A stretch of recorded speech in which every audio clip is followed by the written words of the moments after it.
Father Christopher, thank you for joining us. It's a pleasure to have you on the Progeny podcast.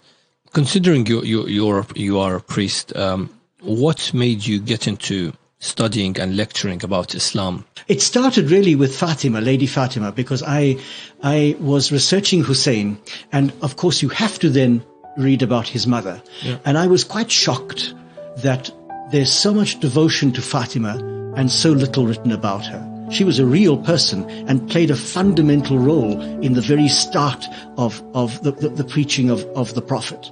And therefore you can't just, have holy books about her. You need to discover who she was. So I decided to do my doctoral thesis on her.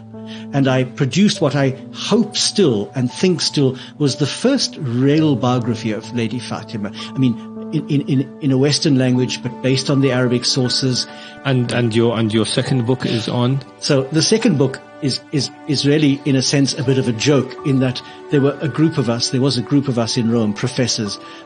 All of us have doctorates in Arabic Islamic studies. So we were sitting around a table at lunch, basically complaining that the Muslim scholars are not writing about the women of Karbala, for example, substantial work. And we each decided that we would take a female figure and produce a proper biography. So, of course, I took Zainab. I said, I know her mother. I'm going to now do her. None of the others were serious. So none of the others actually did anything. The book is called Half of My Heart because there was a lament that Zainab sung, I think, on the day of Karbala myself. Some of the historians put it later, but I think it was on that very day when she saw the body of her brother and his companions unburied. And she refers to him as half of my heart, her brother Hussein. And I thought, half of my heart was the Fatima book, and now this is the second half, the Zainab book. Now, I don't have any heart left, I suppose, but I'm certainly going to tackle other issues. But Zainab is an extraordinary woman, and like Hussein, transcends all religious, political barriers. She is a universal ideal. She intervenes a number of times, I think 3, on the battlefield. And she's described, I go into quite a lot of detail because I'm very moved by this. She's described in the days leading up to Karbala as quite distressed. She hears the enemy army coming and she breaks down. She hears Al-Hussein making this lament about tomorrow so many will be dead, and she breaks down, saying that he's had a vision of his own grandfather saying, you are coming to us, and she breaks down. So she's quite frail and fragile on the eve of the battle.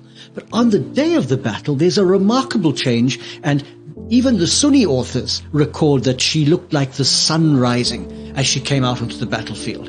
And 3 times she walks out of the women's tents right into the middle of the fighting, one to intervene when her nephew is killed. So Ali, the oldest of Hussein's sons, he's killed. A second time she comes out to chase after this little boy at Hussein's command, and she can't catch him. He's too fast for her because he wants to fight with his uncle. And a third time she comes out to challenge the men killing Al-Hussein. And it's this famous challenge where somebody as terrible as Umar bin Sa'd turns away and weeps because he's challenged by her and he knows that he's so.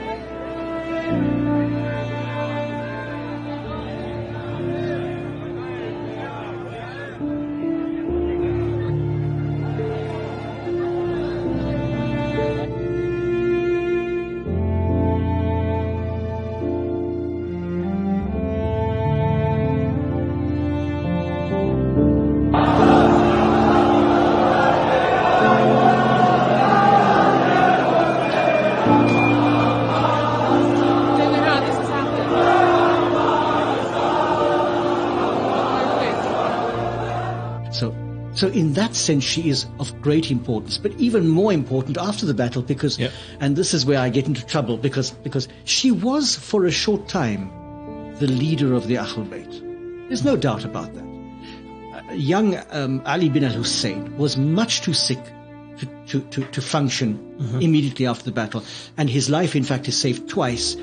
She saves his life later on in the court of when they're before Ziyad, but that's later on. It's that period of days after Karbala, from the journey between Karbala to Kufa to the court of Yazid, to Damascus.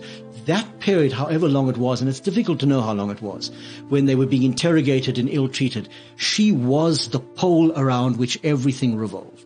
Absolutely. And there's a particular moment where her nephew, Ali bin al-Hussein, says to her, "Be quiet now, let me speak." And that for me is the moment when he takes his place as imam. He's imam, but when he actually takes his place and takes over leadership of this group. But until then, it is Lady Zainab. And I always defend this by saying, she's not a woman with masculine virtues. Bravery is not a masculine virtue, it's a human virtue. So we don't want to say she was as good as a man. That's a terrible thing for me. She was an extraordinarily powerful woman who betrayed all the great virtues. By betrayed, I mean showed forth all the great virtues that are equally right in women as in men. Bravery, courage, the ability to speak with great articulation against injustice. And in a sense, she functioned as the leader of the House of Islam. Now, I mean, of the Ahlul Bayt. So I then said to some scholars, could she be said in a sense to have shared in the imamah? So I got into a bit of trouble. Yeah. And I understand. Yeah, because because the imamah is something more than that. But she certainly possessed some of the qualities that are crucial to imamah. She did. Without being imamah, without having the legal power and the jurisprudential power of the imam. She had some of the qualities that are necessary for the imam to function. Of that I'm sure.